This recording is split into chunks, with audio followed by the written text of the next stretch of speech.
What is up, golf fans? And welcome back to another episode of Fairways Dreams. I'm your host, Jeff Hartman, on this Tuesday podcast, where it's just me talking about whatever I feel like talking about as it pertains to everything in the world of golf. And in this case, we're talking about being an average golfer. What does that mean? What does that look like? What are the numbers behind that? And after a very exciting weekend of golf, everything from the LIV Tour to the PGA Tour, we're going to be talking about all of that. Do want to let you know, lay the land, 3 shows coming at you this week. Fairways and Dreams today, the press podcast, getting you ready for the Genesis Invitational at Riviera Country Club tomorrow and Thursday. Really excited for this 2-man scramble. Want y'all to check it out. Not going to do any, I'll tease it tomorrow, but I want you to be on the lookout. Next week, we're going to have another 3 shows. I think we have to do the mixtape. I'll have to talk to Dan and find a good time for him. But let's talk about being an average golfer. Or are you an above average golfer? I often have to remind myself that as someone, when I do play and practice, I'm typically a high single-digit handicapper, that I am by far better than the average golfer. You know, if I shoot a 79, I might be frustrated, whereas there are people that never break 90. So I was fortunate. Well, I saw this post. I saved it. It's from the USGA, and it went deeper than just your score. It went further into it than just, well, what is your final score for 18 holes? So from the USGA, are you an above average golfer? So I did this for myself. You can do this for yourself as well, whether you're watching or listening, it doesn't matter. And ask yourself, are you above average or below average? So let's start off with your average handicap. Average handicap. So we're going to break this down, men and women. So men, according to the USGA, the GIN system that they use, the average handicap is 14.0. Okay, so that would mean that if I'm a single digit handicap, and even if I'm a 9, I am a better than average golfer. Women, their average handicap is 28.8. Now, if you look at the actual numbers, there's far fewer female golfers than male golfers. That skews the data a little bit, but not drastically. So ask yourself, are you an above average golfer or below average golfer? Let's go to the next category. How about average rounds posted? So this is any time, wherever you live, during the posting times of the year. So this is different depending on where you, whatever state you live in, everyone is different. You go to like Florida, I think even California might have year-round posting where you can play all year. You can post your handicap gets adjusted. But I know for where like I live in Maryland, my dad, and where I grew up in West Virginia, you have to wait. You have to wait typically, I think it's until almost March or April until posting opens. But nonetheless, the average rounds posted for a male is 23 rounds in a year, or during that posting season, we'll call it. Now, for a female or a woman, their average is 19. For me, if you listen to my podcast when I did my year in review last year, I was below average. Male, female, doesn't matter. Not even close. So while my handicap might be better than average, my posting is much lower, much, much lower. So there you have average rounds as well as average handicap. Now, when you look at the percentage of golfers based on your handicap index, so you're looking at things, you're saying, okay, what exactly, or where do I fall in terms of my handicap and the number of golfers, or the percentage of golfers that actually fall into that category? That is what we're going to be talking about here. And this is, again, from the USGA. So for a male, if you are a scratch or better, you are a part of the 2.01% of golfers. Think about that. Out of the 100% pie, 2%. If you're a scratch to a 4.9, you are part of the 8.23% of golfers. So a scratch to a 4.9 handicap is the top 10% of male golfers in the United States, according to the USGA. Now, then you get into some of the higher categories, 5.0 to 9.9. This is where I live. Just shy of 20% of golfers fall into that range. So I was surprised when I saw the percentages that the single digit handicap on the high end, so we're not south of 5, we're north of it, is almost 20%, 19.57% to be accurate. Now, if you go to the double digits, the low double digits, 10 to 14.9, so just shy of 15, 26.48% of male golfers fall into that range. That was, again, surprising.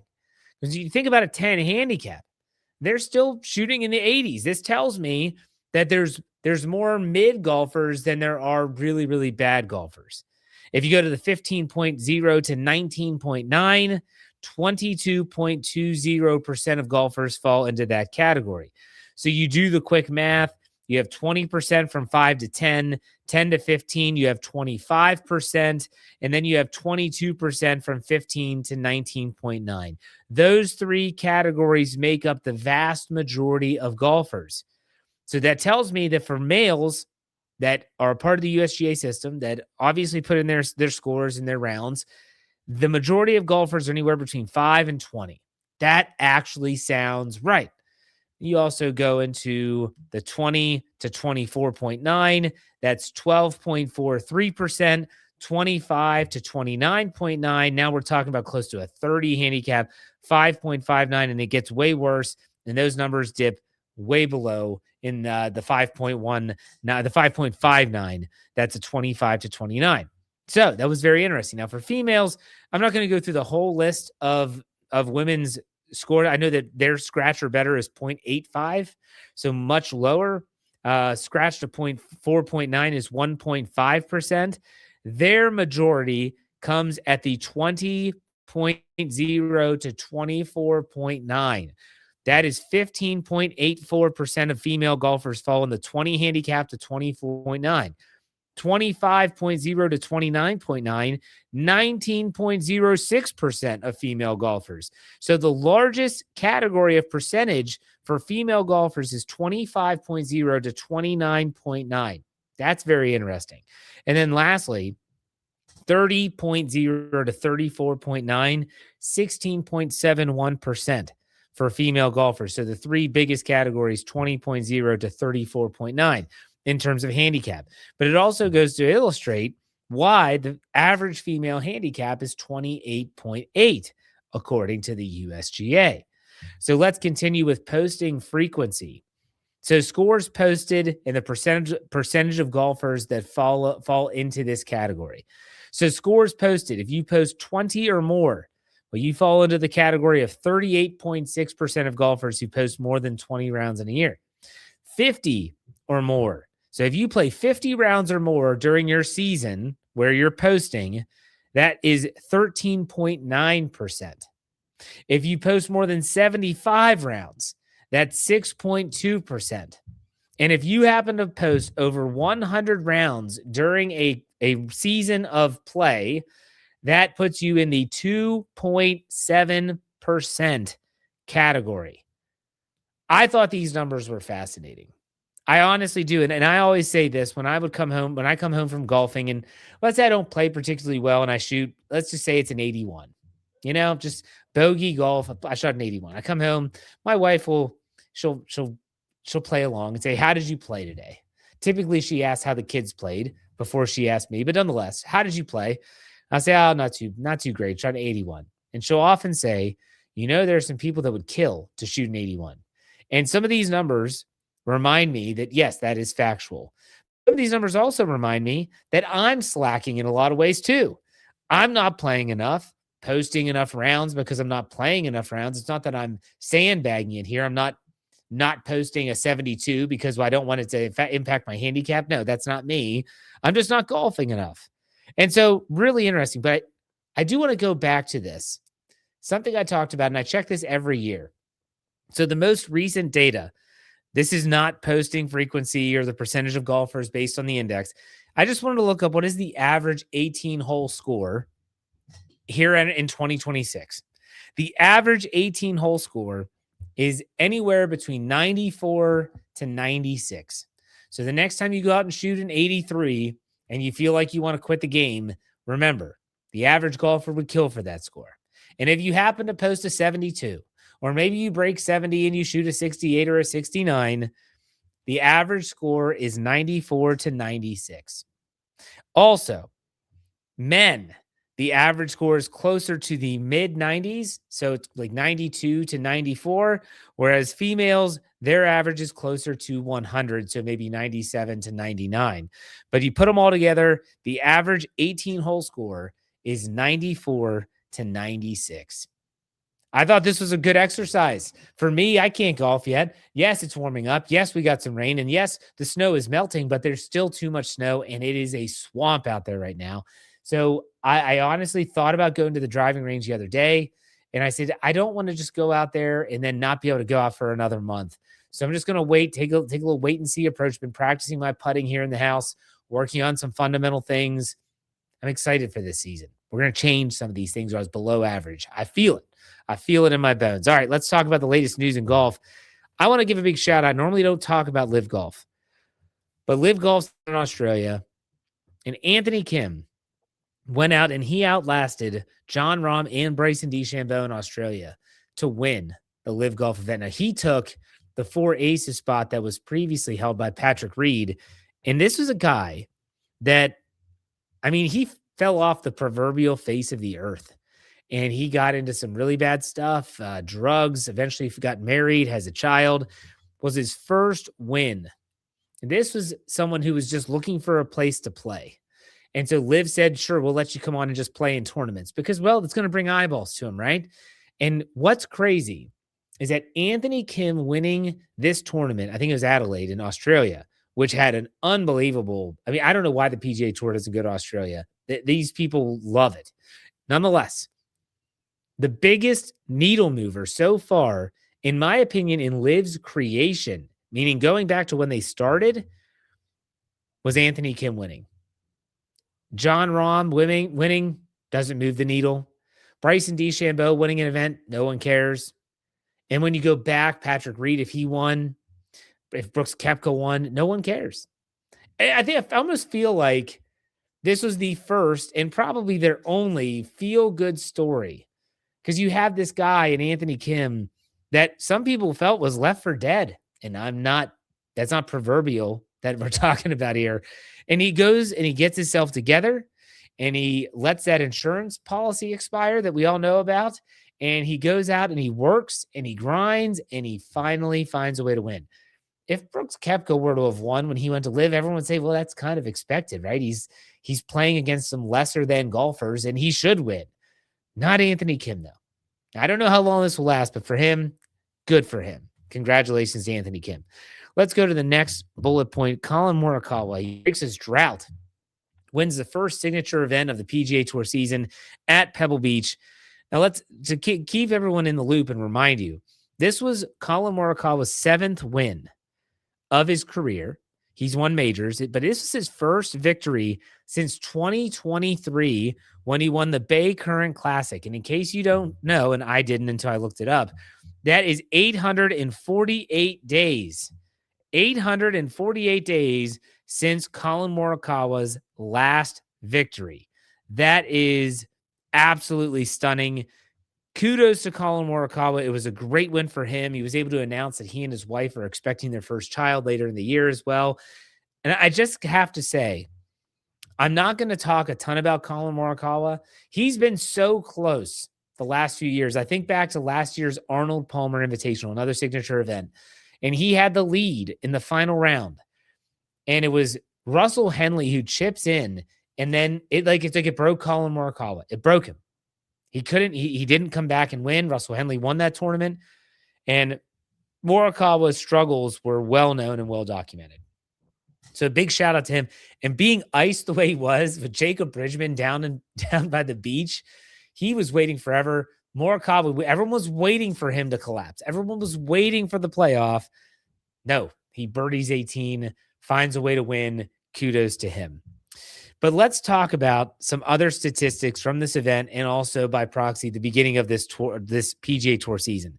There are 4 players that lead the PGA Tour with 3 top 10s already this season. Now, there haven't been a lot of events this season, but still something to consider. Those 4 players that lead the tour with 3 straight top 10s or 3 top 10s this year, Scottie Scheffler's on the list. Jake Knapp is on the list. Siwoo Kim is on the list. And his I think it's Hitsastuni. I don't even know how to say the guy's name, but he has been playing great golf this year as well. So really interesting that there's 4 players that lead the tour with 3 top 10s this season. And those are the 4. I don't think anyone would have guessed those would have been those 4. But I do have to talk about Scotty Scheffler. And I know that I'm sure a lot of people are thinking, oh, Jeff, like, don't you talk about this guy enough? Yes, I do. Do I like Scotty Scheffler? I do. But are some of the things that he's doing worthy of being talked about? And I had to say this on my Twitter account. You can follow me there at jhartman, HARTMAN_PIT, where is it? Yeah, I love Scotty Scheffler. And there's people out there that have to bring up things like his aura and his vibes to somehow discredit what he's doing. He's doing things that haven't been done since Tiger Woods. And people are like, oh, Jeff, Tiger Woods did it. Tiger didn't win every tournament that he played in. I mean, this is golf. This is golf. No one has gone out and every time they go out, they win. But just listen to some of these statistics. Okay, Scotty Scheffler, this is from Justin Ray on Twitter. Scotty Scheffler has finished 4th or better in each of his last 7 official PGA Tour starts. There are 2 instances in the last 40 years of a player finishing 4th or better in 8 straight. They both belong to Tiger Woods. So let's compound that here. The most consecutive top 4 finishes in the last 40 years. You had Tiger Woods in 06 and 07, 8. Also in 07 and 08, he had 8. Scotty Scheffler's currently on that same streak of consecutive top 4 finishes, 25 and 26. Obviously, 2025 and 2026, he is at 8. He is in rarefied air, people. I hope people understand that. I really, really do hope they understand that. Let's continue, though. This is from Kyle Porter, also from Twitter. He said Shane Lowry has 24 career PGA Tour top 10s. Cam Young has 22. Ludwig Oberg has 17 top 10s in his career. If Scotty finishes in the top 10, which he did, this was before the final round, it'll be his 19th in a row. So think about who we're talking about: Shane Lowry, Cam Young, and Ludwig Oberg. All of them have their own spot within this pantheon of the PGA Tour. And yet Scotty is almost trumping them in consecutive tournaments. Obviously, Scotty finished tied for 4th, so that top 10 streak continues. His 19th top 10 in a row.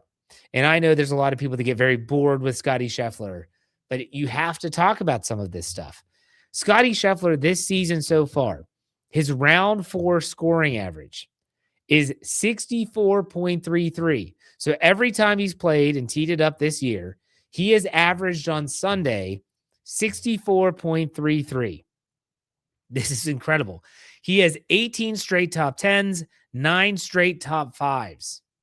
And so you can continue on this list of just incredible stuff. And when you think about Scotty Scheffler on Sunday, and again, he got off to a bad start in this tournament. Through his first 22 holes at Pebble Beach, he was 1 over. Now, granted, they're playing 2 courses. It's not just Pebble Beach, but still, through the first 22 holes, he was 1 over. Through the final 50 holes, he finished minus 21, which included a 63, 9 under on Sunday at Pebble Beach that had 3 eagles, and he also, I think, had 3 bogeys. I'm sure if he's kicking himself, he's going back and saying, if I don't bogey some of those holes, I win this signature event. I win at Pebble Beach for the first time. And unfortunately, it just wasn't in the cards. I will say, to be completely honest with you, I was actually doing a show with someone else for another podcast that I do, for another entity altogether. And it was obviously the Pebble Beach, all the tee times, they went in threesomes and they moved them up because of the weather. It was a good call by the PGA. And so I have my phone on my desk, completely turned off the sound, but I'm watching. And when I saw Scotty Scheffler's shot, his second shot on 18, that little draw into the wind and the wind pushes it back, it hits the green and starts rolling to 2 feet, 7 inches. Man, if I wasn't doing a recording, I probably would have physically started to clap. That was one of the greatest shots I've seen in a very long time. I don't think people give it as much credit. And I don't want people to think, wow, Jeff is just all over Scotty. Some of this stuff you have to talk about. Colin Morikawa, he deserves the acclaim of winning this signature event. He has definitely had success early in his career. He talked about that after the round that maybe I don't know, maybe he thought it was going to come easily all the time, and it certainly hasn't. So great on Colin Morikawa, but for me, the story so far has been how Scottie Scheffler continues to change the narrative surrounding him. He used to be the guy, I need to go out and get a lead, and I'm just going to lull you to sleep. I'm going to par you to death. I'll get a couple birdies. Anymore this season, especially the last two events, it has been Scottie starting slowly, and you have seen a different Scottie Scheffler in his ability to come from behind. And people are saying, "Oh, Tiger, when he used to climb up the leaderboard, everyone would fold." I'm not gonna say. I'll say this, but people are gonna hate me for it, and that's fine. I would stand that I think that Scottie Scheffler's competition is better than when Tiger was in his prime. I know people are gonna hate it, but who was Tiger's number one rival? Did he have the Rorys out there? I mean, he had Phil. Phil was a streaky golfer. Some might say that Vijay Singh was Tiger's best competition. Everyone else was just kind of they would be there and then they wouldn't. Like a David Duval, and then he kind of falls off the wayside. John Daly was there for a bit and he falls off. I don't know.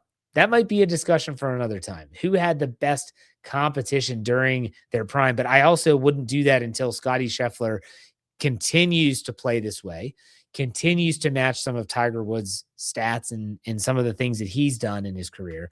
So we'll touch on that a little bit later. But that's it. That's it. What a great show. What a great weekend of golf. I enjoyed this. I've enjoyed the last 2 weekends. The Pebble Beach was great. The Phoenix Open was great. We've had some great golf. I hope you're enjoying it, and I hope you're preparing with the Press Podcast coming tomorrow. We're going to recap my winners. I did have some winners. I had a decent number of winners last week, and get you my picks for the Genesis Invitational Riviera Country Club here coming up this weekend. Back-to-back signature events. That's pretty exciting. But you know how we finished out. Be safe, be kind, and God bless. We'll see you tomorrow. Take it easy.